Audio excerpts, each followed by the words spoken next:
जो जितना पूजा पाठ करता है उनके जीवन में बहुत संघर्ष होते हैं और अक्सर देखा भी जाता है कि वो बहुत परेशान रहते हैं। उनके जीवन में इतनी परीक्षाएं ली जाती हैं, उतने परेशान रहते हैं। वो जो दुराचारी होते हैं, दुष्ट होते हैं, दारू मदिरा सेवन करते हैं, मांस खाते हैं, उनका जीवन चकाचक रहता है, उन्हें कोई परेशानी रहती है, एक भी कोई दिक्कत समस्या नहीं आती है। और जो लोग पूजा कर पाठ करते हैं, धर्म पर चलते हैं, न्याय से काम करते हैं, कभी किसी का बुरा नहीं करते हैं, दिन रात पूजा पाठ करते हैं, उनके जीवन में बड़ा संकट रहता है। अक्सर बहुत से लोग ऐसे प्रश्न भी करते हैं हमसे कि महाराज जी, हम जितना पूजा पाठ करते हैं और उतना ही हम परेशान रहते हैं, अमुक व्यक्ति तो कुछ करता भी नहीं है और फिर उसके जीवन में चकाचक है, कोई परेशानी नहीं, कोई दिक्कत नहीं है, और हमारे जीवन में बहुत परेशानी है। हम पूजा करते हैं, धर्म पर चलते हैं, कभी गलत नहीं देखते ना गलत करते हैं, और हमारे ही जीवन में संकट आते हैं। इसका क्या कारण है? ऐसे बहुत से लोग प्रश्न करते हैं। तो क्या पूजा पाठ बंद कर दी जाए? क्यों, जब पाप करने पर हमें अच्छा मिलता है तो पूजा पाठ करने से क्या फायदा है? ऐसे प्रश्न कई लोग करते हैं। एक बार ऐसे ही अर्जुन ने भी भगवान से कहा कि महाराज, अ, अ, अर्जुन ने भगवान श्री कृष्ण से कहा, हे प्रभु, हमने अपने जीवन में कोई पाप नहीं किए, धर्म पर चले, और यहाँ तक कि हमारा राज्य भी चला गया था और हमारी पत्नी का बेइज्जती भी की गई, यानी कि जुआ में पत्नी भी हार गए थे हम, और हम धर्म पर ही तो चले थे, वरना हम बलशाली थे और किसी की हिम्मत नहीं थी वहाँ पर। अगर हम खुद ही खड़े हो जाते कि हम हमारी पत्नी को बेइज्जती किया जाए, केस पकड़ के सभा में ले आया जाए। हम पांचों भाइयों चुप रहे। क्यों चुप रहे? धर्म के कारण, मर्यादा के कारण, कि भाई हाँ, हम हारे जुआ में तो अब इनका ही अधिकार है, हम सेवक हैं। और वो दुर्योधन दुष्ट था, उसने इतना गलत काम किया कि हमारी पत्नी को हमारे सामने पांचों भाइयों के होते हुए और हमारी पत्नी को केस पकड़कर दरबार में लाया गया। उसने बहुत से ऐसे कर्म किए जो पाप के कारण थे, पर वो तो चकाचक रहा, राज्य मिला, सब कुछ रहा, और बहुत खुशहाल जिंदगी जी उसने। तो और हम धर्म पर चले तो हमने पूरा जिंदगी ही अपने संकट में गुजार दी। तो भगवान श्री कृष्ण हंसते हुए बोले कि हम आपको एक कहानी सुनाते हैं और उस कहानी में आपका अर्थ छुपा होगा, आप समझ लेना, आपको जवाब मिल जाएगा। तो भगवान श्री कृष्ण कहते हैं कि एक राज्य में दो व्यक्ति रहते थे, और दोनों व्यक्ति एक ही गांव के थे, और एक पूजा पाठ करता था, मंदिर जाता था डेली, और दूसरा व्यक्ति भी मंदिर जाता था डेली। पर वो पूजा पाठ के चक्कर में नहीं जाता था, वो मंदिर जाता था किसी की चप्पल चोरी करने, किसी की जेब काटने, किसी का कुछ करने, मतलब वो पापी था, दुष्ट था। और दूसरा व्यक्ति जो जाता था वो पूजा पाठ करने, भगवान का ध्यान करने, आरती वंदन करने, ऐसे जाता था। दोनों व्यक्ति मंदिर में जाते थे पर कर्म अलग अलग थे। एक धर्म के नाम पर जाता था, एक पाप के नाम पर जाता था, लेकिन दोनों मंदिर जाते थे। ऐसे ही करते करते एक दिन क्या है कि रात्रि का समय था और बहुत तेज हवाएं चल रही थी, बरसात हो रही थी, और रात्रि का समय था, तो दोनों लोग मंदिर में गए। तो पहले व्यक्ति जो पापी था वो मंदिर के पास पहुंचा। उस दिन बरसात हो रही थी और बहुत से तेज हवाएं चल रही थी, तो मंदिर पर कोई ज़्यादा लोग नहीं थे, तो उसने आराम से भगवान के जेवर की चोरी कर ली और पुजारी का जो सामान रखा था सब चुरा के वो निकल लिया। और तुरंत ही 5 मिनट बाद जो धर्मात्मा व्यक्ति था वो पहुंच जाता भगवान के दर्शन करने। तो अब पुजारी जहाँ देखता है कि भगवान के जेवर नहीं है और हमारा सामान भी नहीं, तो शोर मचा देता है कि इसने ही चोरी की, जबकि उसने चोरी तो की नहीं थी। तो उसने खूब कहा कि भाई, हम तो दर्शन करने आए थे भगवान की, हम चोरी करने थोड़ी आते हैं, हम तो भगवान का हर समय दर्शन करने ही आते हैं।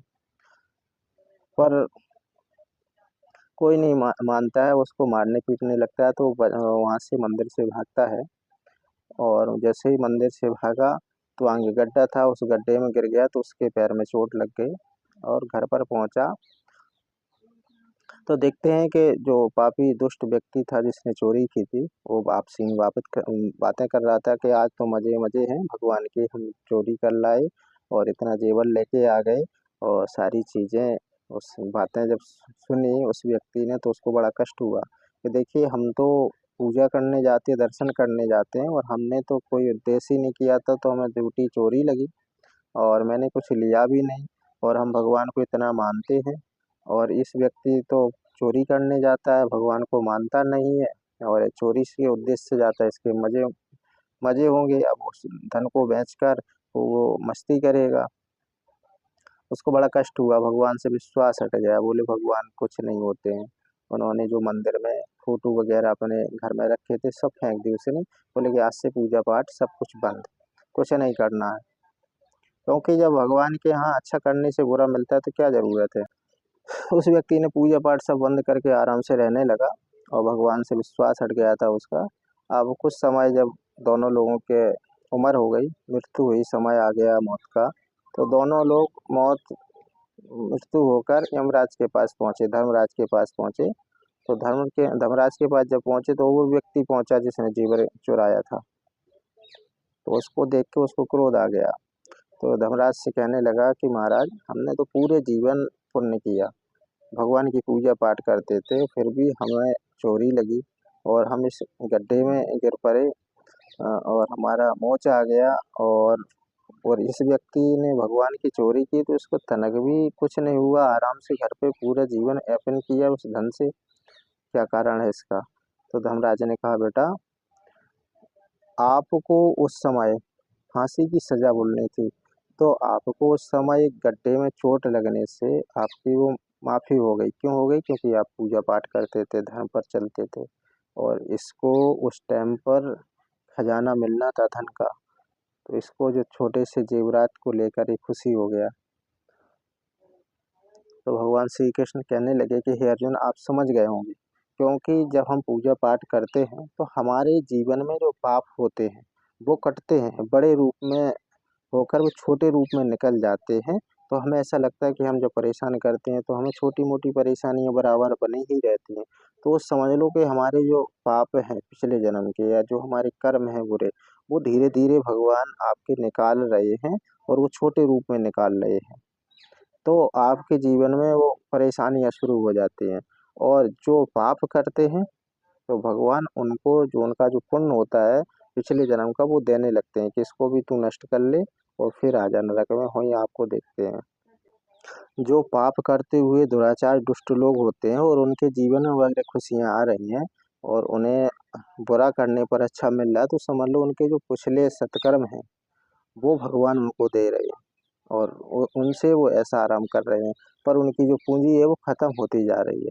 और जो पूजा पाठ करते हैं और उनके जीवन में अगर संकट आ रहा है तो समझ लो कि हमारा कोई पाप है और हम जो पूजा पाठ करते हैं तो उनको भगवान धीरे धीरे निकाल रहे हैं। परेशानियां बड़ी परेशानी छोटे के रूप में निकाल कर और झेल कर वो खत्म कर रहे हैं कि आगे आपका जीवन मंगलमय हो और आपको कोई कष्ट न रह ना पाए। आपके अंदर जो भी अवगुण थे, जो भी पाप थे, भगवान धीरे-धीरे उनको निकालने लगते हैं कि हमारा भक्त अच्छे से बन जाए, स्वच्छ बन जाए। तो आपके जीवन में कभी भी परेशानी आए तो ये मत सोचना कि हम पूजा करते जितना, उतना ही हमें कष्ट मिलता, नहीं। वो कष्ट नहीं है, वो आपकी सफाई कर रहे हैं, आपके अवगुणों की सफाई कर रहे हैं, आपके दोषों की सफाई कर रहे हैं, निर्मल बना रहे हैं। वो जिनके जीवन में जो पूजा पाठ कर नहीं करते हैं, पाप करते हैं और उनके जीवन में खुशियाँ आ रही हैं, उन्हें उनके हर काम बन रहे हैं, उनकी परेशानियाँ सब टल रही हैं, समझ लो कि उनका जो धरा हुआ है ना पूँजी, वो खर्च हो रही है और वो सब खत्म होता जा रहा है और उनको लास्ट गति बहुत खराब हो गई। और जिन लोगों के होते हैं ना ऐसे कर्म, उनका लास्ट बहुत खराब होता है। तो उनका जो धर्म है, जो पाप है, वो सब भगवान देखते हैं। तो जो लोग पूजा करते हैं उनके जीवन में अगर कोई परेशानी है, संकट है, तो बिल्कुल ना घबराएं, भगवान आपकी हर पल रक्षा करेंगे। और अगर धर्म पर चलने पर तुम्हें अगर कोई संकट आ रहा है तो भगवान रास्ता भी बताएंगे उसको झेलने के लिए, आपको परेशानी दूर करने के लिए और धीरे धीरे निकाल देंगे और आप बिल्कुल निर्मल हो जाएंगे और भगवान की भक्ति करने लगेंगे। जय श्री राम।